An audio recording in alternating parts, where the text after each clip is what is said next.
సింహరాశి ఈ పరిహారాల విషయానికి వచ్చినట్లయితే జమ్మి చెట్టు ఎక్కడైనా దొరుకుతుందేమో చూడండి. జమ్మి చెట్టు చుట్టూ ప్రదక్షిణ చేయండి. జమ్మి చెట్టు లేదండి అంటారా, చెట్టు, తులసి మొక్క ఉండేది కదండి మన ఇంట్లో. ఆ తులసి మొక్క చుట్టూ కూడా ఓం నమ శివాయ అని ప్రదర్శనలు చేయొచ్చు.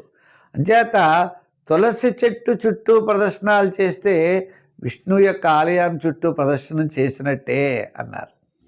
అంచేత తప్పనిసరిగా విష్ణు యొక్క ఆరాధన, శని భగవానుడి యొక్క ఆరాధన, ఆయన యొక్క స్నేహితుడైన ఆంజనేయ స్వామివారి యొక్క ఆరాధన చేయడం చాలా మంచిది. మీకు అవకాశం ఉన్నట్లయితే మీకు మన యొక్క సుందరకాండ పారాయణ చేయండి.